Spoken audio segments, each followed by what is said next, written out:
बस तुम धीरज रखो मेरी रानी। सच? सच।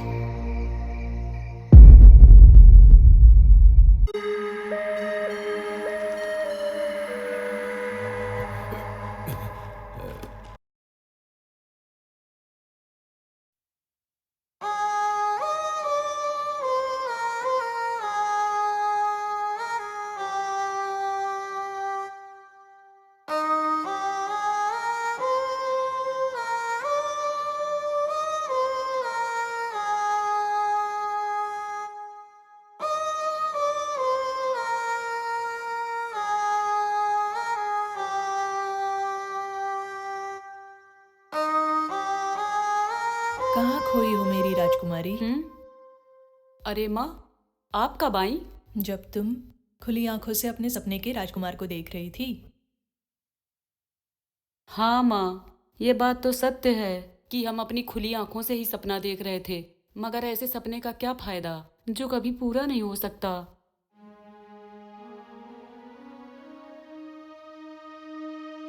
कभी कभी हम जैसा सोचते हैं वैसा कभी नहीं होता।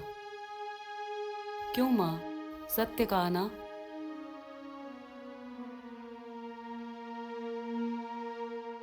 क्या हुआ माँ?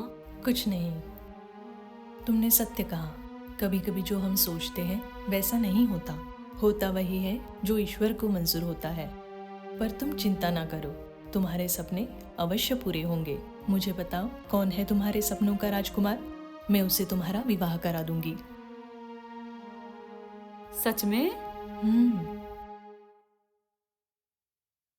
नहीं, माँ को सोम के बारे में बताना उचित नहीं होगा। कहीं भूल से भी माँ ने यदि चाचा जी से कह दिया तो अनर्थ हो जाएगा।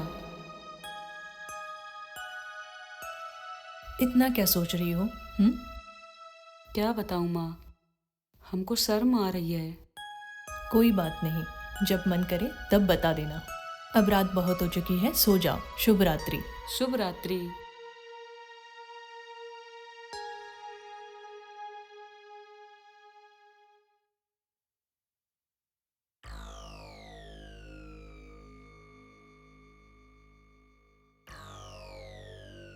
मंत्री जी, आज तो महाराज बहुत चिंतित दिखाई दे रहे हैं। चिंतित तो है। मंत्री जी, कुछ आप ही पूछिए, क्या हुआ? पता नहीं क्या हो गया। इतना क्यों परेशान है महाराज? राजकुमारी कामाक्षी का विवाह होने के बाद बचेगी राजमाता। वो खुद ही राजपाट से संन्यास लेकर तीर्थ यात्रा पर चली जाएगी। फिर बचा कौन? आप। फिर सारा राजपाट तो आप ही का हुआ ना महाराज। और वैसे भी राजमाता तो सिर्फ नाम की है और बाकी असली हुकूमत तो आप कर रहे हो ना। नहीं मंत्री, तुम नहीं जानते हो, कामाक्षी के विवाह के बाद ये राजमाता उस राजकुमार को घर जमाई बना के रखना चाहती हैं। क्या? फिर तो इसका मतलब आपकी राजगद्दी तो खतरे में है महाराज। कुछ दिन बाद वो राजमाता उसको इस राजमहल में घर जमाई बना के रखेगी और पता चला कुछ हफ्तों के बाद फिर उसे यहाँ का राजा घोषित कर दिया गया। फिर आपका क्या होगा महाराज? मंत्री, ये मैं कदापि होने नहीं दूंगा, चाहे मुझे उस बुढ़िया का धड़ से सर ही क्यों न अलग करना पड़े। धीरज रखिए महाराज।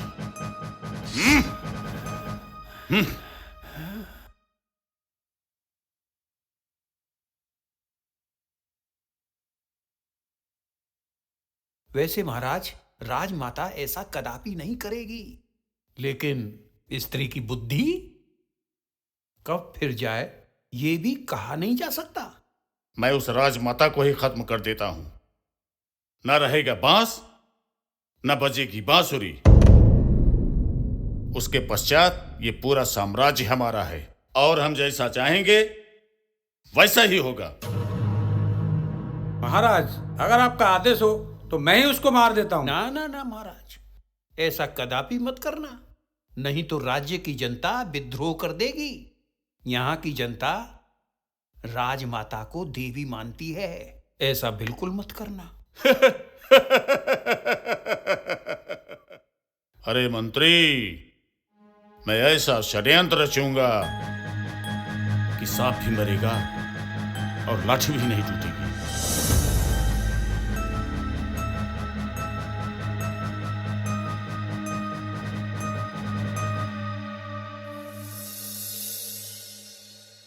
क्या बात है कामाक्षी, आज भी सोम से मिलने जा रही हो? लगता है तुमसे रहा नहीं जाता। मैं सोम से प्रेम ही इतना करती हूँ। हाय हाय, क्या बात है। बस कोई देख ना ले। जल्दी चलो। अब सुनो तनुप्रिया, हम्म। तुम उधर जाकर छुप जाओ। ठीक है।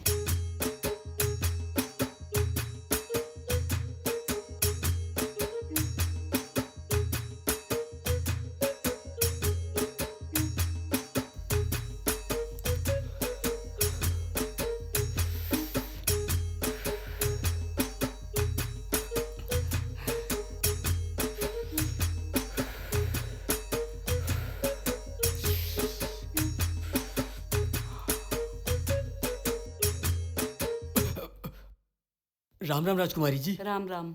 राजकुमारी जी, सोम आज भी मिलने आ रहा है क्या? हाँ? फुल्लू, अगर कोई आए ना तो इधर उधर नजर रखना, और हाँ, अगर कोई आए तो कुत्ते भौंकने की आवाज कर देना। अरे फुल्लू भाया, भी नहीं, जब कोई आए तब। ठीक है ठीक है। अच्छा, मैं चलती हूँ।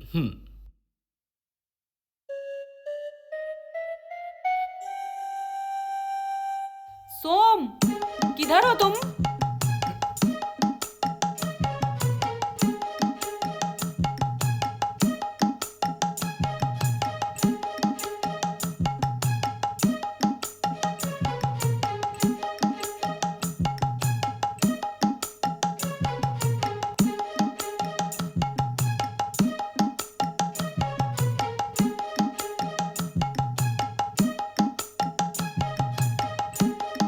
पता नहीं कहाँ है। सोम, किधर हो तुम? बाहर निकलो, नहीं तो मैं चली जाऊंगी।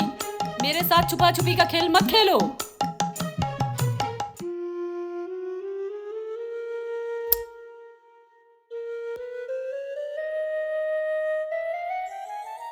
अच्छा, तो इधर हो तुम। मेरी राजकुमारी, वो पहाड़ियाँ देख रही हो कितनी सुंदर लग रही हैं। सच में खूबसूरत हैं। बिल्कुल तुम्हारी तरह। आओ बैठते हैं। आज मेरी अप्सरा कितनी खूबसूरत लग रही है। धन्यवाद। हमारे लिए कैसा धन्यवाद, ये कैसा संयोग है। काश हम भी राजा रजवाड़ों के खानदान से होते हैं, तो इस तरह चोरी छुपे इस महल में नहीं मिलते। प्यार में वो ताकत होती है जो मैं तुमसे मिलने इतनी दूर चली आती हूँ। हम भी आपसे बहुत प्रेम करते हैं। हमें तो ऐसा लगता है कि हम पहले जन्म में भी ऐसे ही एक दूसरे से मिलते होंगे। जब मैं तुम्हारे पास होता हूँ तो हमें ऐसा लगता है कि हमारे शरीर के अंदर एक बिजली सी दौड़ रही है। तुम्हें कैसे पता कि हम अगले जन्मों तक एक दूसरे से प्यार करते रहेंगे?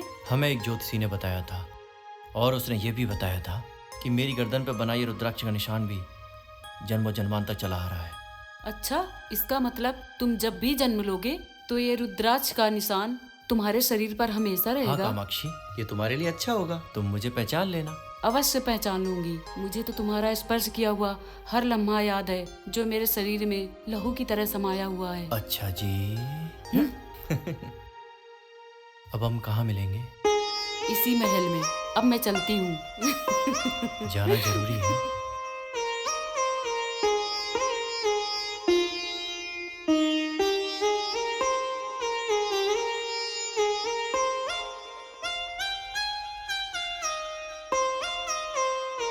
आ गई? बदल लिए वस्त्र? और ये क्या, गांव वाली स्त्रियों की तरह वेशभूषा बनाकर गांव में पूरे दिन घूमती रहती हो, वो भी बिना किसी सुरक्षा के? किसी दुश्मन को पता लग गया क्या आप राजा भानु प्रताप की बेटी है तो पता है क्या होगा?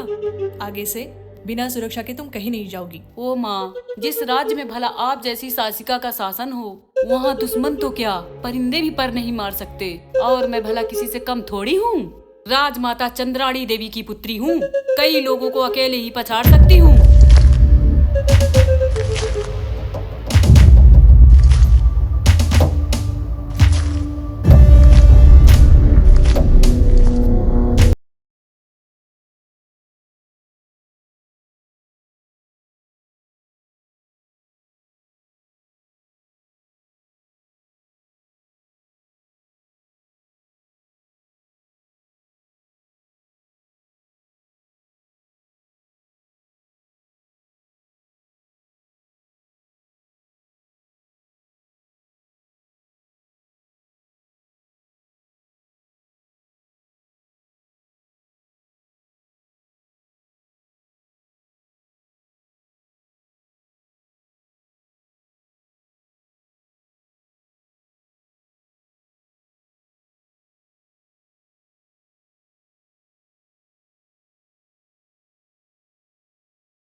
अकेले ही दुश्मनों को धूल चटा दी। इसलिए आपको मेरी चिंता करने की कोई आवश्यकता नहीं है।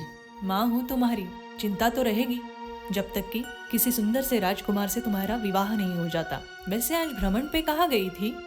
माँ, आज मैं सखियों के साथ पुराने वाले किले में गई थी। किला तो बहुत सुंदर है, पर पूरा खंडहर हो चुका है। माँ, आप उस किले का नवीनीकरण क्यों नहीं कराती हो? क्या फायदा? इस खानदानी विवाद की वजह से तुम्हारे पिताजी के दादाजी सूरजभान सिंह ने अपने भाई चंद्रभान सिंह की उनकी ही पत्नी और बच्चों के सामने हत्या कर दी थी। उसके बाद उन्होंने वो किला छोड़ दिया।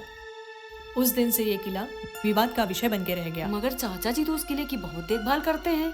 तेज सिंह जानते हैं कि वो हमारे पूर्वजों का किला है, जिसकी वजह से अक्सर वो वहाँ आया जाया करते हैं और इसीलिए उन्होंने वहाँ पे फुल्लू को तैनात करके रखा है। हाँ माँ, जब भी मैं वहाँ जाती हूँ तो फुल्लू के लिए कुछ न कुछ अवश्य लेके जाती हूँ। ये तो बहुत अच्छी बात है। अच्छा चलिए अब भोजन करते हैं। हाँ माँ, अवश्य। मुझे भी बहुत तेज भूख लगी है। चलो चलते हैं। क्या बात है सोम भाया, तुमने उसे पकड़ा कि नहीं? अरे भाया, हमने तो उसे इस तरह पकड़ा कि उसके और हमारे बीच एक बाल बराबर भी दूरी नहीं थी। आय हाय सोम भाया, कितने मजे हैं तुम्हारे। जब तुम बताते हो ना तो मैं कल्पना में खो जाता हूं कि कितना शुभ पल होता होगा वो जब तुम उसको पकड़ते होगे। अरे भाया, बस करो, अपने अंदर के शैतान को नियंत्रित करके रखो, नहीं तो बह जाएगा। अरे भाया, मेरी भावनाएं इतनी भी कमजोर नहीं है कि हमारा बह जाएगा। हाँ ठीक है, थोड़ा दूर से बात करो। यार सोम, बस मुझे तुमसे एक ही शिकायत है, मैं तुम्हारा दोस्त हूं या गुरु? कम से कम उस अप्सरा के एक बार तो दर्शन करा दो। कराऊंगा भाया, जरूर कराऊंगा। ठीक है, अब सोते हैं। तुम देखो सपने और मैं चला।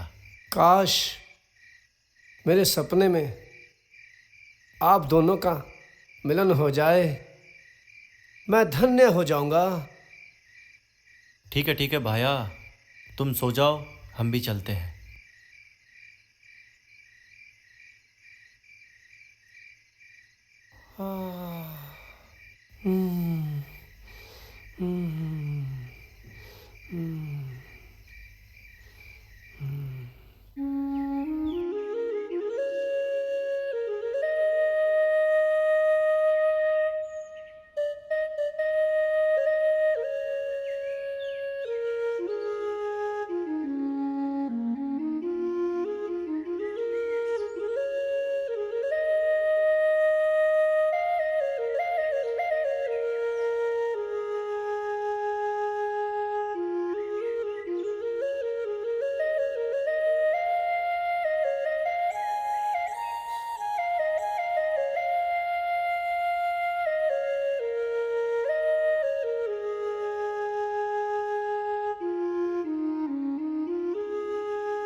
हाँ?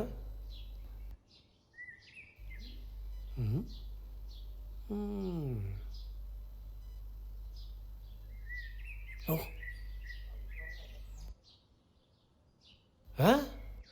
अरे बाप रे, ये तो हमारे राजा साहब की बेटी है। राजा साहब की बेटी और इसका चक्कर। नहीं नहीं नहीं, ये नहीं हो सकता। लगता है इसका चक्कर दूसरी वाली के साथ है। चलो देखते हैं।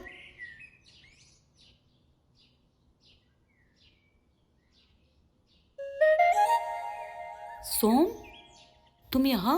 कहीं मंदिर के पुजारी ने देख लिया तो अनर्थ हो जाएगा। अब तुम यहाँ से चले जाओ, मैं तुम्हें खंडहर वाले महल में मिलूंगी। मैं तो माँ के दर्शन करने आया था। अच्छा ठीक है, अब तुम चले जाओ यहाँ से।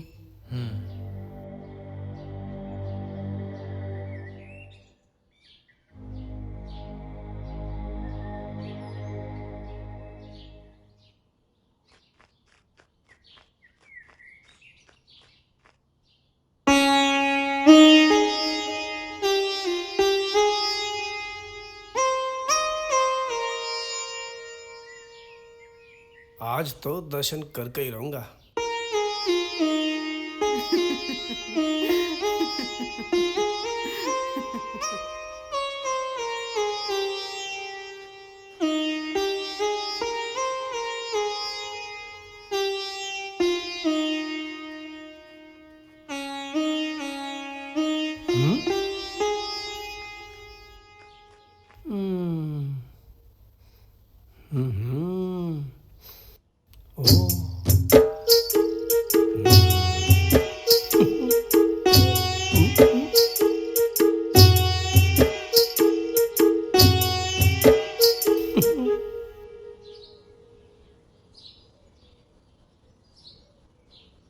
सुनो माया, अब शाम होने वाली है, महल चलते हैं।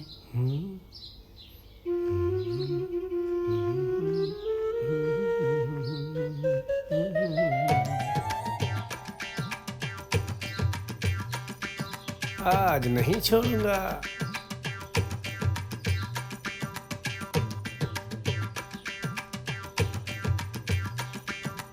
आए हाय राजकुमारी जी, प्रीति के द्वार पर हर खुशी मिल गई, सिंध से जिस तरह एक नदी मिल गई।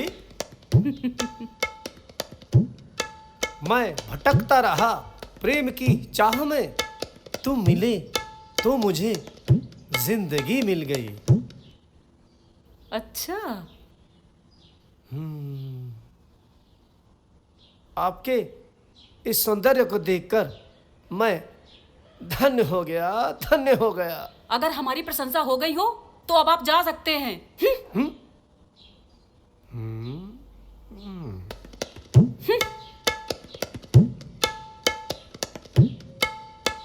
अरे मेरी राजकुमारी, रुकिए तो सही। हाय हाय, चले जाएंगे, चले जाएंगे। इतनी भी जल्दी क्या है, थोड़ा इंतजार कर लीजिए। ये क्या पागलपन है? अभी आप जानते नहीं हैं, अगर हमारे किसी सैनिक ने देख लिया ना तो आपको जान भी गंवानी पड़ सकती है। राजकुमारी जी, आपके लिए अगर जान भी गंवानी पड़ी तो स्वर्ग मिलेगा। तुम्हारे नर्म पाँव की मैं पायल हूँ, तुम्हारे प्यार में अब तक भी घायल हूँ, मैं घायल हूँ। ये दूजा नाम पागलपन भी होता है मोहब्बत का। अगर कहते हो तुम पागल, तो पागल हूँ, मैं पागल हूँ। सामने से हटो। नहीं हटेंगे राजकुमारी जी, बस थोड़ी देर और रुक जाइए। हम आपके शरीर की खुशबू अपने अंदर समाहित कर रहे हैं। आई खुशबू।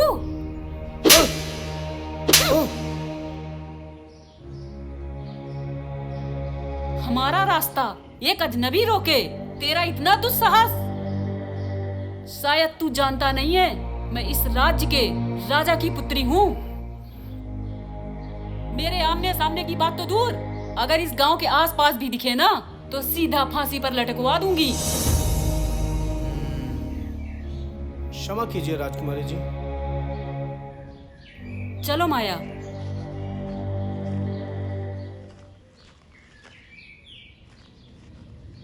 ये तो सब गड़बड़ हो गया रे।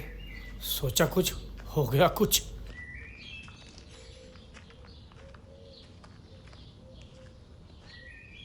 हाँ? अरे भाया, तुम कब आए? जब तुम मेरी प्रेमिका के पीछे लट्टू बनकर घूम रहे थे। अरे भाया, मैं तो उनको अपनी शायरियां सुना रहा था। दिख रहा था आपकी शायरियों पर तालियों के बजाय थप्पड़ पड़ रहे थे। अबे खटमल की औलाद, तुझे मैंने अपना भाई माना, दोस्त माना, सब कुछ माना, कितनी इज्जत करता था तेरी, लेकिन तूने क्या किया? मेरी ही प्रेमिका पे डाका डाला। साले साले गधे की औलाद, साले एक बार अपना चेहरा आईने में देख, अगर यकीन ना हो तो गौर से देख लेना। छछूंदर जैसा मुंह है तेरा, तुझे देखकर तो आईना भी चटक जाएगा। अगर तू एक पल भी यहाँ रुका ना तो इस धरती पे खड़े होने लायक नहीं बचेगा। भाग जा मेरी नजरों के सामने से, धोखेबाज भाग।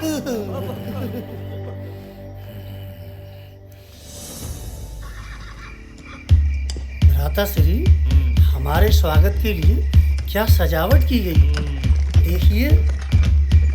सही कहा भगवंत सिंह।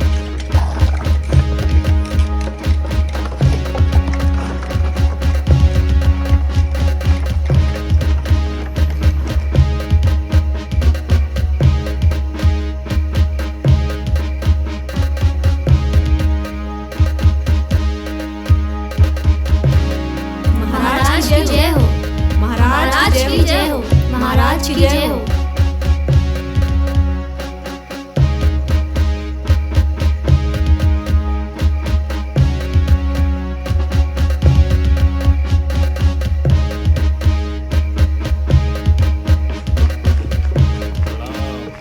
प्रणाम महाराज। मामा जी प्रणाम। प्रणाम। अरे हमारी कामाक्षी भांजी इतनी बड़ी हो गई। अरे मामा जी, आप आए भी तो इतने वर्षों बाद हैं।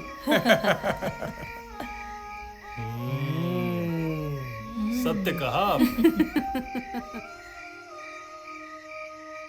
प्रणाम महाराज, पधारिए।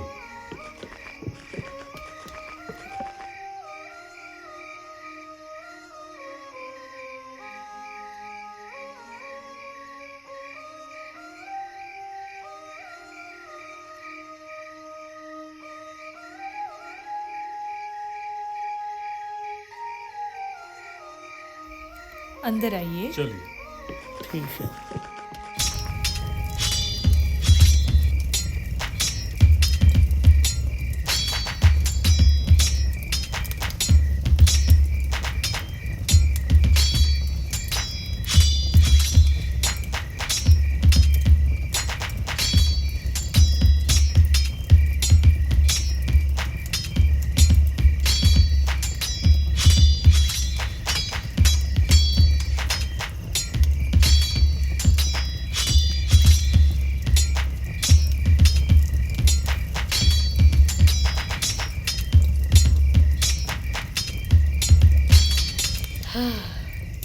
तलवार उठाइए राजकुमार, आज इतनी जल्दी थक गए। आज के लिए इतना ही पर्याप्त है सेनापति जी।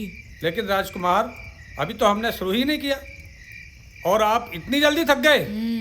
लगता है आज आपका मन नहीं है, क्योंकि आपके यहाँ अतिथि आए हैं।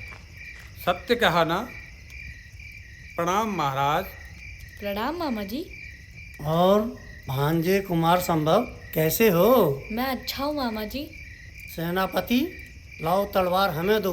आज हम अपने भांजे को तलवारबाजी सिखाएंगे। जी महाराज, लीजिए। तलवार उठाओ भांजे। महाराज, मुझे राजमाता ने बुलाया है, मुझे जाना पड़ेगा। अवश्य, आप जी महाराज। मैंने सुना है कामाक्षी के विवाह की तैयारी चल रही है। विवाह की तैयारी तो कब की शुरू हो जाती, मगर इसके योग्य कोई राजकुमार मिला ही नहीं अभी तक। और कोई मिलता है तो कामाक्षी विवाह के लिए इनकार कर देती है। चंद्राणी, मैं कामाक्षी के लिए ऐसा योग्य राजकुमार ढूंढ कर लाऊंगा तो वो विवाह के लिए स्वतः ही तैयार हो जाएगी। सच में? भांजे श्री, हम आपको ऐसी तलवारबाजी सिखाएंगे जो आपने कहीं नहीं सीखी होगी।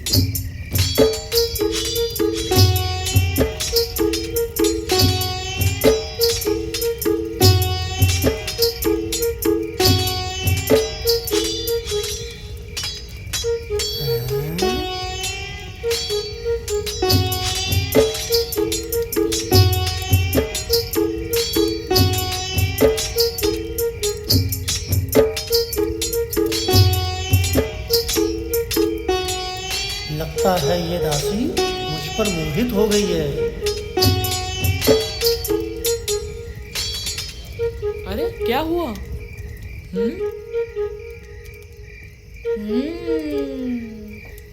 लगता है मामा जी तो गए।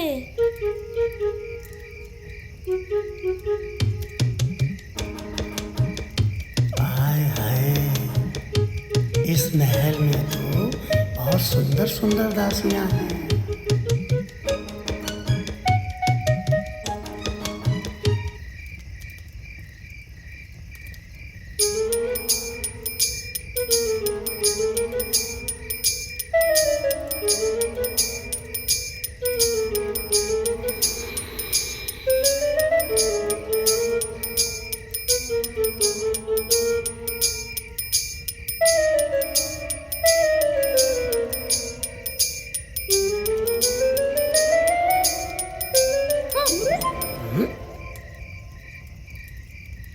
हे दासी, तुम यहाँ क्या कर रही हो? महाराज, मैं तो आपको भोजन और जलपान के लिए बुलाने आई थी, मगर हाय दैया, आपने तो मेरे रसीले होठों का ही रसपान कर लिया होता। हे मूर्ख दासी, ये तुम क्या आप शब्द बोले जा रही हो? हम इस प्रकार के मनुष्य नहीं हैं। तो आप किस प्रकार के मनुष्य हैं, बताइए ना। क्या कर रही हो? अरे लगता है दासी पागल हो गई है। डरपोक महाराज।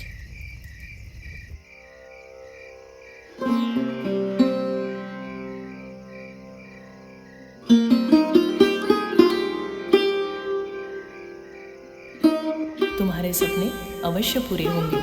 मुझे बताओ, कौन है तुम्हारे सपनों का राजकुमार? मैं उसे तुम्हारा विवाह करा दूंगी।